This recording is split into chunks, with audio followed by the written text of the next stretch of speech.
وہ دن وہ محفلیں وہ شگفتہ مزاج یار، وہ دن وہ محفلیں وہ شگفتہ مزاج یار،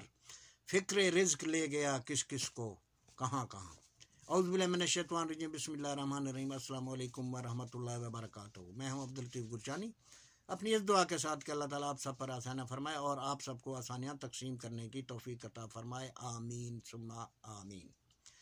ان خوش نصیب لوگوں میں سے ایک خوش نصیب میں بھی ہوں جن کو اللہ تعالیٰ نے اپنوں کی خدمت کرنے کے لیے دیار اغیار میں یعنی مواقع یعنی عطا فرمائے۔ اور اگر بد نصیب لوگوں کی بات کی جائے جن کو اپنے یعنی ملک کے لیے یعنی ووٹ دینے سے محروم رکھا گیا ہے، تو ان بد نصیب لوگوں میں سے ایک بد نصیب میں بھی ہوں۔ جو بھی اس وقت یعنی اوورسیز پاکستانی ہیں، اپنوں سے دور ہیں، اپنے پیارے یعنی ملک سے دور ہے، ہر آدمی کے پیچھے کوئی نہ کوئی کہانی ہے، ہر آدمی ایک مشن کے تحت یہاں ہے۔ اس کا مشن یہ تھا یا ہے کہ اپنے یعنی بچوں کو یعنی پڑھانا ہے، انہیں تعلیم سے یعنی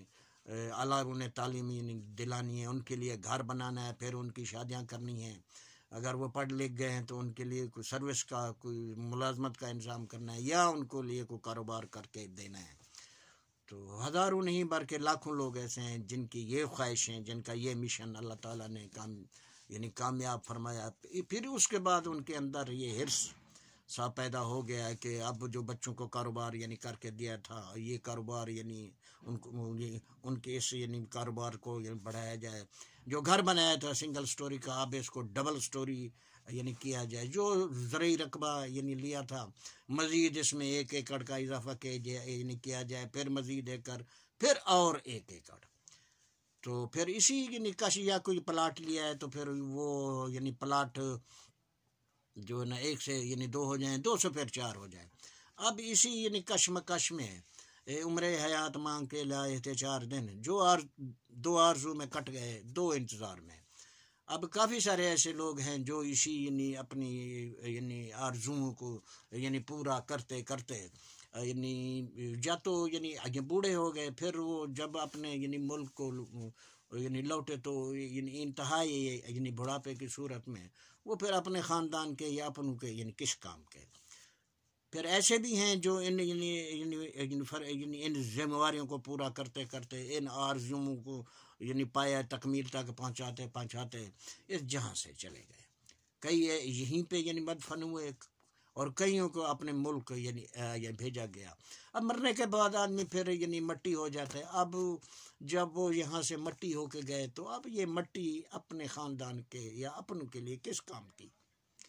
دیکھا جائے تو یعنی پاکستان یعنی یہاں سے کچھ 4-4.5 گھنٹے کی مسافت پہ ہے، لیکن اس بعض اوقات ایسے لوگ بھی ہیں جن کے یہ 4 یا 4.5 گھنٹے کی مسافت کو طے کرنے کے لیے 2 سال 4 سال 5 سال بھی لگ جاتے ہیں۔ اللہ کے یعنی کرم سے ایسے لوگ بھی ہیں جو کہ یہاں یعنی کاروبار کر رہے ہیں، یا وہ ڈاکٹر ہیں یا وہ انجینئر ہیں، ان کے پاس وسائل ہیں۔ تو کئیوں نے تو اپنی یعنی فیملیز کو رکھا ہوا ہے، جن کی فیملی نے وہ ہر 3 ماہ یا 6 ماہ کے بعد وہ گھر کا چکر یعنی لگاتے رہتے ہیں، اپنوں سے یعنی ملتے رہتے ہیں۔ تو جب یہ یعنی عید کا یعنی دن آتا ہے تو جو غیر ممالک میں جو یعنی پردیسی لوگ ہیں بہت اداس ہوتے ہیں کہ کاش آج خوشی کا دن ہے، ہم اپنوں میں ہوتے،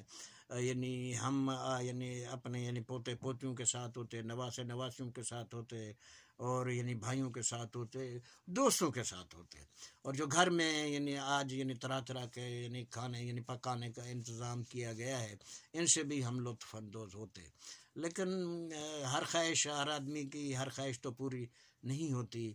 تو بعض اوقات ایسے بھی ہوتا ہے کہ خاندان میں دوستوں میں کوئی خوشی کا کوئی نہیں ایسا یعنی وہ خوشی کا کوئی فنکشن ہوتا ہے، شادی ہوتی ہے، تو پھر بھی آدمی کی سوچ ہوتی کاش میں آج اپنے یعنی ملک میں ہوتا، اپنے دوستوں کی اپنے یعنی خاندان کی خوشی میں شامل ہوتا۔ بعض اوقات کوئی غمی کا ماحول بھی ہو جاتا ہے، کیونکہ یہ بھی تو ایک اللہ تعالیٰ کا نظام ہے، ہر بار خوشی نہیں ہوتی، ہر بار غمی بھی نہیں ہوتی۔ یعنی دن ہوتا ہے تو پھر شام ہوتی ہے، شام ہوتی ہے تو پھر یعنی صبح بھی یعنی آتی ہے۔ تو پہلے تو یہ دعا گو ہوں کہ اللہ تعالیٰ اپنے ہیں یا پرے ہیں، کوئی بھی ہے، اللہ تعالیٰ یعنی کسی کو غم یا کسی یعنی پریشانی سے نہ گزارے۔ تو لیکن پھر بھی جی نظام میں اگر کوئی غم کا ایسا ماحول ہوتا ہے تو پھر پردیش میں رہنے والا اس وقت بھی بہت پریشان ہوتا ہے، سوچتا ہے کاش میں آج یعنی اپنے ملک میں ہوتا، اپنوں میں ہوتا، اپنوں کے اس غم میں برابر کا شریک ہوتا، ان کو گلے لگاتا، ان کے غم دور کرنے کی کوشش کرتا، کاش مجھے بھی کوئی اپنے گلے لگاتا جو میرا غم ہے، تاکہ وہ غم کا بوجھ یعنی جو ہے نا یعنی مجھے گلے لگا کر میرے غم کو یعنی غم کے بوجھ کو یعنی کم کرنے کی کوشش کرتا۔ دیکھیں جی اب دن تو گزر جاتا ہے اس ملک کی رونق میں، دن تو گزر جاتا ہے اس ملک کی رونق میں، مگر شام کو کچھ اپنے پیارے بہت یاد آتے ہیں۔ تھکاوٹ صرف مصروفیات سے نہیں ہوتی، بعض اوقات یہ پردیشی جو لوگ ہوتے ہیں یہ خود سے لڑتے لڑتے بھی تھک جاتے ہیں۔ جو اوورسیز پاکستانی ان کے جو خاندان والے لوگ ہوتے ہیں، جو ان کے بچے ہوتے ہیں، وہ ان دکاندار سے مہینے کا 2 مہینے کا راشن لیتے رہتے ہیں۔ وہ دکاندار کو یہ امید ہوتی ہے کہ بھی اس گھر کا سربراہ یعنی دبئی میں ہے یا یعنی سعودی عربیہ میں ہے، وہ یعنی آج نہیں تو کل پیسے یعنی بھیج دے گا۔ اور عموماً یہ بھی دیکھا گیا ہے کہ جب وہ یعنی خود پاکستان 3 ماہ 4 ماہ یا 6 ماہ کی چھٹی جاتا ہے تو 1-2 مہینے کے بعد وہی دکاندار جس نے 50,000 تک بھی اس اوورسیز پاکستانی کی اولاد سے نہیں پوچھا کہ پیسے کب آ رہا ہے، وہ بھی پھر جو ہے نا ہاتھ کھینچتا ہے، 100 بہانے کرتا ہے کہ میری یعنی دکان کا ادھار بہت ہو گیا، مہربانی کرے آپ بھی پیسے دیں، میں نے دکان میں سودا سلف ڈالنا ہے۔ اصل میں بات یہ ہوتی ہے کہ وہ سوچتا ہے کہ اب اس کو آئے ہوئے 3 مہینے 4 مہینے یعنی ہو گئے ہیں، اب پتہ نہیں خروج پہ ہے، یہ واپس جا سکتا ہے یا نہیں جا سکتا، یعنی میرے جو ہے نا میری رقم نہ ڈوب جائے۔ تو یعنی گزارش یہ ہے کہ کچھ ایسے لوگ بھی ہیں جنہوں نے یہاں پہ یعنی پردیش میں اپنی عمر یعنی گزار لی ہیں، جوانی یہیں پہ یعنی گزار لی، تو اب وہ اگر جانا بھی چاہیں تو نہیں جا سکتے۔ وہ لوگ جب پیچھے مڑ کے دیکھتے ہیں تو وہاں ان کو پیچھے کچھ